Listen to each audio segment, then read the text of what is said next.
पर लगातार अगर बातचीत हो जो है तो उसमें एक दिन दो दिन में इसको हम नहीं कर सकते हैं। लेकिन मुझे लगता है कि इसी दौर में जिसे हम लोग जब ये आंदोलन यहाँ पर चल रहा था भूमध्यगढ़ के खिलाफ जो है, तो एक हम लोग के नेता थे छत्तीसगढ़ के शंकर गुहान योगी, जिनको कोल माइन माफियाओं ने उनको गोली मारी थी, मारे गए थे। और उनका एक कहना था कि संघर्ष और निर्माण, और मुझे लगता है कि बातें आई हैं और कुछ राजनीति में हमारे माने समस्याओं को बढ़ाया है और खुद हमारे समाज का संगठनिक न होना भी बढ़ाया है। तो संघर्ष का एक तो मामला है और वो निर्माण, माने कि निर्माण की प्रक्रिया से भी मुझे लगता है कि आज बताइए कि पूरा का पूरा जो किसान है वो प्रोडक्शन जो उत्पादन है उससे एकदम अलग हो चुका है। आज की डेट में देखिए तो गुड़ जो है आपके गांव में बिक रहा है, कहीं कहीं मुझे लगता है कि पूरे प्रॉपर वे में हम लोग को बात करनी पड़ेगी। खैर उस पर अभी मुझे लगता है कि वो वक्त नहीं है, किसी दिन हम लोग इस बात पर भी बात होनी चाहिए, क्योंकि बहुत सारी गलतियां किसानों की भी अपनी रही हैं। वो चाहे वो कॉरपोरेट ने खड़ी की चाहे राजनीति ने खड़ी की, लेकिन समझौता तो हमने किया समझौता ना। तो अगर हम चाहे और कहीं कहीं वो किसानों संगठनों का कमजोर होना, लेकिन मुझे लगता है कि इस दौर में जब हम लोग बात कर रहे हैं और आज की डेट में भी हरियाणा पंजाब पे वहाँ पर किसान धरने पे बैठे हैं और लगातार वार्ता चल रही है, लगभग एक साल से अधिक वो धरना पे मुझे लगता है कि 2024 का जो चुनाव फरवरी मार्च से वो किसान पहुँचने वाला था उसको रोक के रखे गए हैं। और इस देश में जब हम लोग बात कर रहे हैं आज की डेट में, तो किसानों ने एक ताकत तो बना लिया है। और 2000 जो ये 21 का 22 का आंदोलन था, इसने आज़ाद भारत में फिर से जो है किसानों की एक बड़ी ताकत को खड़ा किया है। और आज की डेट में मुझे लगता है कि जो हम लोग भी ताकत महसूस करते हैं, शायद इसलिए महसूस करते हैं कि उस आंदोलन ने हमको ये ताकत दी है। दूसरी बात कि जो क्राइसिस है, जो हमारा जो मुश्किल है, अभी हम लोग जो जब कोरोना के बाद लगभग मैं खुद भी हम लोग जो है वापस गांव की तरफ लौटे, मतलब गांव की तरफ मजदूर भी लौटा है, गांव की तरफ बहुत सोचने समझने वाला तबका भी लौटा है, बहुत सारे ऐसे इस तरह से नौजवान लौटे। तो उसमें एक कोरोना में सब लोग देखते होंगे गाना बजता था कि भैया ओ भैया मजदूर भैया हम तो बनली किसान, हमारे बेटा भूखे सुते हो राम। मतलब कि जो बम्बई का मजदूर है, जो लुधियाना का मजदूर है, जो दिल्ली का मजदूर है, जो आज़ादपुर सब्जी मंडी से लेकर भिमंडी तक बोरा ढोता है, उसको हम बड़ा हीनता से देख रहे हैं कि वो तो बोरा जाकर के ढो रहा है। वो कह रहा है कि हम परेशान है कि यार अब तो जाकर के किसानी करनी पड़ेगी और हमारा बेटा अब जो है भूखे सूतेगा जो है। मतलब मजदूरी में ये चीज़ था। और कहीं कहीं मुझे लगता है कि भारतीय संदर्भ में बहुत विस्तार में चला जाएगा मामला, लेकिन मुझे लगता है कि जो गाँव की अर्थव्यवस्था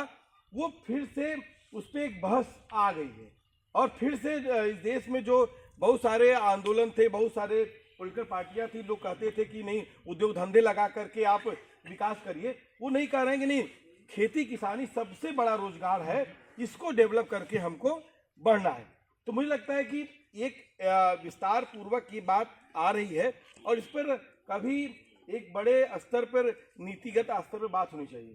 और जो अभी मास्टर साहब ने जो सवाल उठाया, खास तौर पर जो बीजों वाला मामला, अभी जो नगीना के सांसद हैं चंद्रशेखर आज़ाद जो है, उन्होंने जीएम जो मुझे लगता है कि जीएम का जेनेटिकली मॉडिफाइड यही बीज का मामला है। और मुझे लगता है कि इस देश में बीटी का कपास वाला बीज का एक मामला आया था, जिसमें उसको बोया गया था और किसान इतने मुश्किल हालात में आर्थिक रूप से भी टूटा और उसकी जान भी गई। और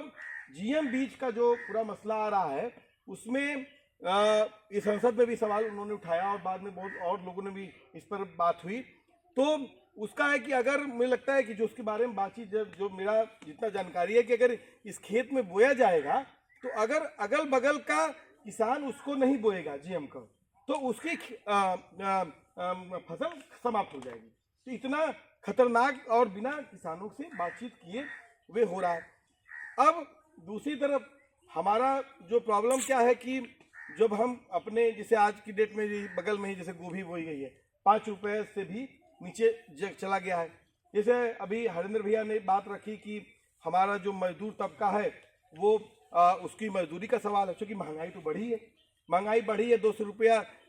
के ऊपर तेल चल रहा है, दाल चल रही है, तो वो अगर उसको मजदूरी नहीं मिलेगी तो वो कैसे बढ़ेगा। तो मुझे लगता है कि जो स्वामीनाथन कमेटी ने जो बात कही थी, जो किसानों की जो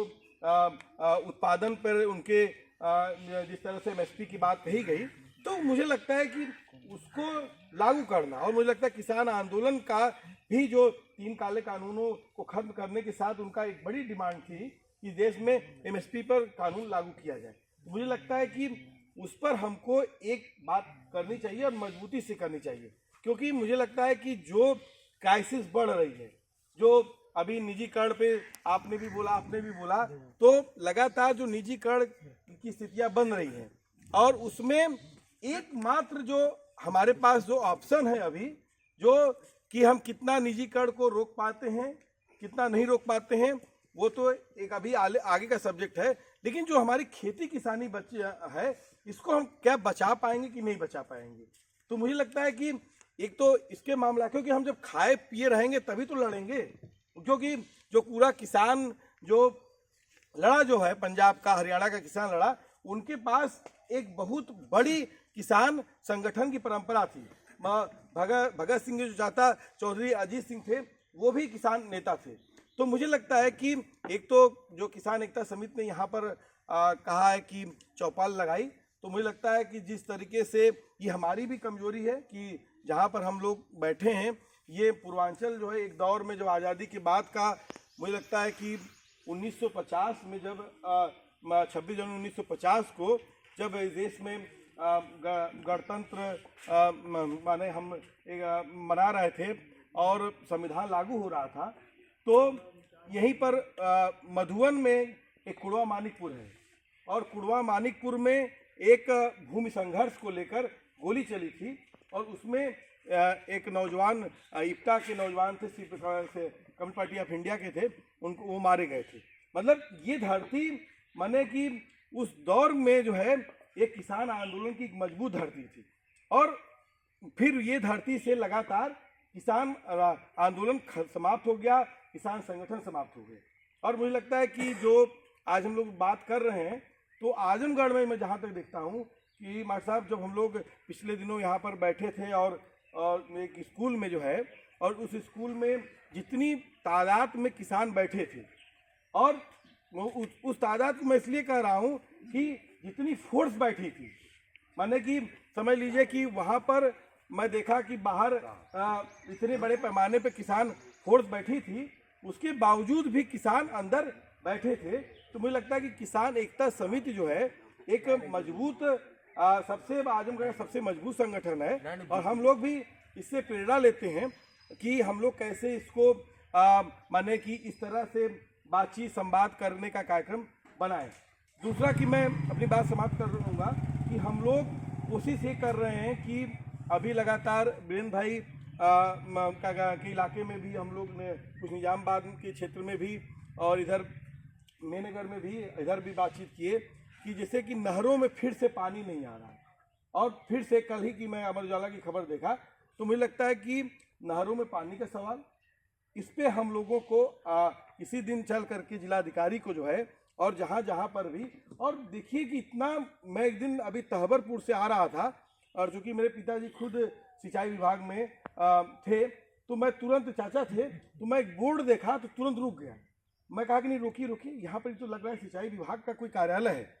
हम लोग तहबरपुर ब्लॉक के बाद वो है, देखा कि रंगा सफ़ेद रंगा पुता था, और एक बोर्ड लगा था। अंदर झाँक के देखे, एक खंडहर नुमा जो है जगह थी। मतलब कि जो इंस्टीट्यूशंस हैं, जो किसानों से जुड़े, चाहे सिंचाई विभाग है, चाहे कृषि विभाग है, वो सब खत्म हो रहे हैं। एक दिन हम लोग कृषि विभाग 5 भागों में बटा हुआ है। एक तो गेहूं धान वाला, जो इसका खाद बिजली, इसका बीज और खाद वाला मामला है। दूसरा उद्यान विभाग, फल सब्जी फूल वाला। तीसरा आपका मत्स्य, चौथा आपका दुग्ध, पांचवा आपका वाल्मीकि वन